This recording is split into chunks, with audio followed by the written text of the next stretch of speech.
জামশেদ মজুমদারকে রাস্তায় দাঁড়িয়ে মদ পান করতে দেখলে তোমার যেমন লাগবে ভণ্ডামি, জামশেদ মজুমদারও তোমার মুখে দাঁড়িয়ে তোমার পরনে বোরখা, বয়ফ্রেন্ড গার্লফ্রেন্ড হয়ে চলাফেরা করা এরকম ভণ্ডামি মনে হয়।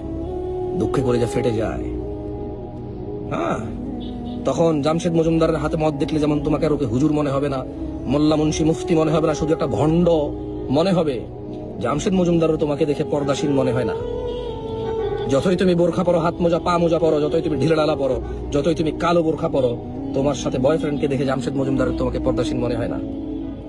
এবং জামশেদ মজুমদার যার থেকে তুমি পর্দা শিক্ষা পেয়েছো, যে তোমাকে পর্দাসীন বলে দাবি করে, তোমার ওই বাপকে ও মানে বুঝদার মনে করে না, যে তোমার ব্যাপারে বলে আমার মেয়েটা খুব পর্দাসীন, বোরখা ছাড়া ঘর থেকে বের হয় না। জামশেদ মজুমদার ওকেও ঘৃণা করে, যে কিনা তার মেয়েকে একা ছেড়ে দেয় রাস্তায়, বোরখা পরে হোক আর বস্তা পরে হোক আর কার্পেট পরে হোক। এগুলো কি হচ্ছে এখানে রাস্তাঘাটে? লা হাওলা ওয়ালা কুওয়াতা ইল্লা বিল্লাহিল আলিয়্যিল আযীম। ওয়ালা হাওলা ওয়ালা কুওয়াতা ইল্লা বিল্লাহিল আলিয়্যিল আযীম। ওদের দোষ নাই, ওদের দোষ নাই। ওরা তো এমনই, ওরা চায় সমাজটা এমন হয়ে যাক, ওরা চায় অশ্লীলতায় মেতে উঠুক পুরো সমাজ, পুরো রাষ্ট্র অশ্লীলতায় মেতে উঠুক। ওরা চায় বিয়ে করে জিম্মেদারি নিয়ে কাবিননামা দিয়ে মোহর দিয়ে একটা মেয়েকে পেতে হবে কেন?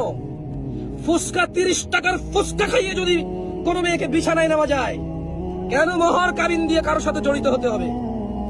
কোন মেয়েকে যদি 30 টাকার ফুসকা খাইয়ে বিছানায় আনা যায়, কোন মেয়েকে যদি বছরে একবার 50 টাকার ফুল দিয়ে পটানো যায়, তার সাথে ঘনিষ্ঠ হওয়া যায়, তাহলে কি দরকার আছে দাওয়াত খাওয়াইয়া, মা বাপকে রাজি করাইয়া, বিয়ে শাদী করে একেবারে একটা জিম্মেদারি নিয়ে নেওয়ার? ওকে ছাড়াও যাবে না, ছাড়াও কষ্টকর হবে, লজ্জাস্কর হবে। এর চাইতে ভালো 30 টাকার ফুসকা 50 টাকার ফুল দিয়ে ওর সাথে ঘনিষ্ঠ হও। যখন ভালো লাগবে না ব্রেকআপ বলবো, মোবাইল বন্ধ করে দেবো। ওই মহিলার কোনো অধিকার থাকবে না আমাকে খুঁজে পাওয়ার। কোন অধিকারে সে আমাকে চাইবে? কিসের তার অধিকার? জানার কোনো অধিকার নাই, হারামের কোনো অধিকার নাই। হারাম উভয় অপরাধী, কেউ কারো উপরে জালেম নয়।